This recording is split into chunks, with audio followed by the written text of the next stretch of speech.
अस्सलाम वालेकुम वरहमतुल्लाहि वबरकातुहू। आपको इमरान ज़फ़र यूट्यूब चैनल पे खुशामदीद कहते हैं। आज की ये वीडियो हमारी FBR टैक्स रिटर्न 2023 सबमिट करने के लिए हमें जो डॉक्यूमेंट्स ज़रूरत पड़ते हैं, जिन चीज़ों की हमें ज़रूरत होती है टैक्स रिटर्न सबमिट करवाने के लिए, उसके बारे में इसमें आपको बताया जाएगा। पहली जो हमारी वीडियो थी बड़े आसान तरीके से वो मैंने समझाने की कोशिश की आप लोगों को कि हमने टैक्स अपना रिटर्न सबमिट करने के लिए रजिस्ट्रेशन कैसे करनी है, अकाउंट कैसे बनाना है।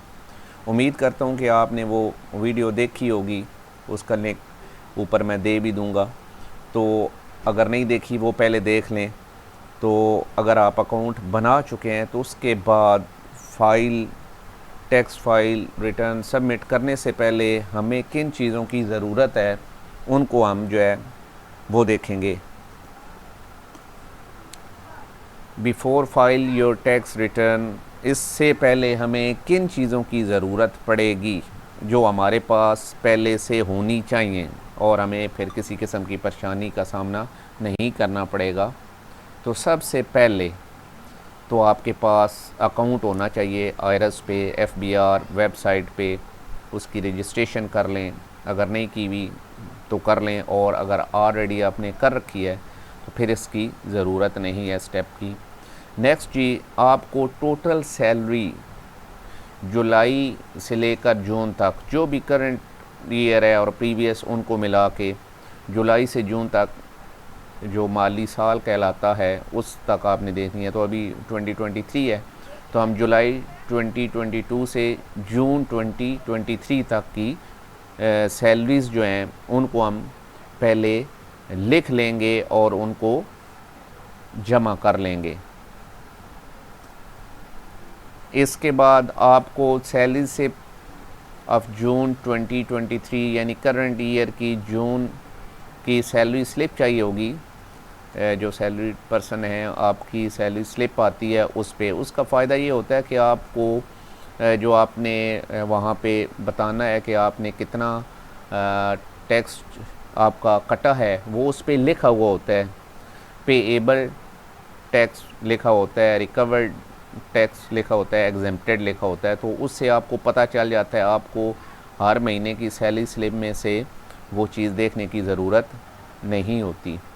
तो ये आप ले लें। उसके बाद आपको बैंक बैलेंस, जितने भी आपके बैंक बैलेंस हैं, बैंक अकाउंट्स हैं, उनके बैलेंस जो है 30 जून को जो भी है उसको आपने देख लेना है कि उस अगर आपके फॉर एग्ज़ाम्पल 2 बैंक अकाउंट हैं, 3 हैं, 1 है, उसका आप वो सैलरी ले लें, स्लिप वहाँ से ले लें, सर्टिफिकेट ले लें कि आपका बैलेंस कितना था। तो ये डॉक्यूमेंट में भी अटैच करने के लिए भी, और एक फ़ाइल आप बनाएं अपनी, उसमें ये हार्ड कॉपीज़ रखा करें हर साल की। इसके बाद जी आपके पास टोटल एक्सपेंडिचर होने चाहिए, जिसमें बिजली का, गैस का, पानी का बिल वगैरह जो सारे आपके नाम हैं। अगर आपके नाम है, अगर वाला साहब के नाम है तो फिर आप उनको इधर नहीं करेंगे, वो आप अदर एक्सपेंसेस में उनको ऐड करेंगे। एजुकेशन, हेल्थ के हवाले से अगर कोई आपके एक्सपेंडिचर हैं वो, लेकिन वो चीज़ें इसमें आप शामिल कीजिएगा कि जिनके मुतल्लिक आपके पास कोई एविडेंस हो रिटर्न, कोई जिसको एक्सेप्ट किया जा सके। अदरवाइज़ फिर आप अदर एक्सपेंसेस में वो चीज़ें सारी शामिल करेंगे। इसके बाद आपके पास टैक्स सर्टिफिकेट्स होने चाहिए। मोबाइल नेटवर्क्स आप इस्तेमाल करते हैं, यूफोन का, टेलीनार का, जैज़ का, तो बड़े इजी होते हैं। उनकी ऐप्स में जाएं तो वहाँ पे जाके मैं कोशिश करूँगा कि छोटी छोटी वो भी वीडियो बना दूँ, टाइम मिलेगा तो, कि टैक्स सर्टिफिकेट हम कैसे लेते हैं। उसमें ये होता है कि हमारा अगर टैक्स कुछ कम पड़ रहा है तो हम उसमें वो ऐड कर सकते हैं, तो उसका भी हमें फ़ायदा होता है, वो ले लें। इसके बाद आपके पास जी प्रॉपर्टी डिटेल्स होनी चाहिए आपके नाम पे। अगर कमर्शियल, रेजिडेंशियल कोई प्रॉपर्टी है, कोई जायदाद है, कोई ज़मीन है, तो उसकी डिटेल्स ले लें। अगर आपके नाम वो रजिस्ट्री है, उसकी प्राइस क्या है, वो चीज़ें शामिल कर लें, वो आपके पास होनी चाहिए। इसके बाद जी आपके पास income from other sources other than salary, अगर आप इसके अलावा कोई काम कर रहे हैं, किसी और ज़रिए से आपको आमदन आ रही है जो बाकायदा आप ले रहे हैं, आपके अकाउंट में जा रही है, तो वो भी आप नोट कर लें। इसके बाद नेक्स्ट आप क्या करेंगे जी, नेक्स्ट आपके पास अगर हाउस होल्ड आइटम, सॉरी मैं हाउस आइटम लिख बैठा हूँ, हाउस होल्ड आइटम, यहाँ पे हाउस होल्ड आइटम जो है आपकी, उनकी मालियत कितनी है वो आप लिखेंगे।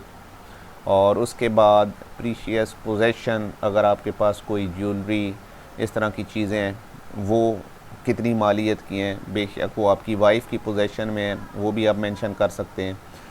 और इसके अलावा आपके पास बॉन्ड्स वगैरह के मुतल्लिक़ कोई अगर तफसील, अगर आपने बॉन्ड परचेज़ किए हुए हैं और वो आपके हैं आपके पास, तो उनके मुतल्लिक़ भी मालूमात जो है वो आप इकट्ठी कर लें। इसके अलावा और कोई इस तरह की चीज़ जो आपके नाम पे है और आप उसको मेंशन करना चाहेंगे, ख़ास तौर पे जब फॉर द फर्स्ट टाइम आप ये बना रहे होते हैं, तो उस वक्त आपने बड़े ध्यान के साथ चीज़ों को, तमाम चीज़ों को वहाँ पे मेंशन करना है और ये बनानी है, ताकि इन फ्यूचर आपको फिर प्रॉब्लम ना हो।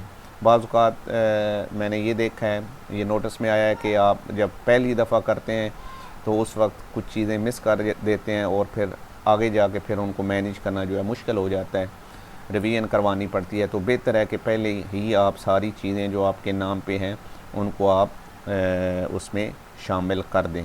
इसके अलावा अगर कोई गाड़ी, मोटरसाइकिल वगैरह आपके नाम पे है, वो भी नोट कर लें, उसका नंबर नोट कर लें, उसका मॉडल वगैरह, उसकी प्राइस आपके पास मौजूद होनी चाहिए। तो ये तमाम वो चीज़ें, ज़रूरी चीज़ें जो फ़ाइल टैक्स रिटर्न सबमिट करवाने से पहले आपके पास होनी चाहिए, आपके पास लिखी हुई होनी चाहिए।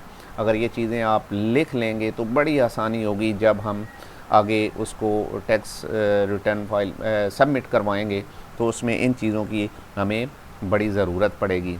उम्मीद है कि आपको ये सारी चीज़ें समझ आ गई होंगी कि हमने कौन कौन सी चीज़ें अपने पास पहले से ऑलरेडी रखनी है। तो उम्मीद है आपको आज की ये वीडियो पसंद आई होगी और ये आपके लिए हेल्पफुल होगी अपना टैक्स रिटर्न सबमिट करने के लिए।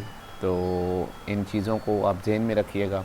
तो इंशाल्लाह नेक्स्ट वीडियो जो है मैं बनाऊंगा, वो हम उस प्रोसीजर को फॉलो करेंगे, देखेंगे कि किस तरह हमने ये सारी चीज़ें उसमें सबमिट करके अपनी फ़ाइल जो है सबमिट करनी है FBR वेबसाइट पे।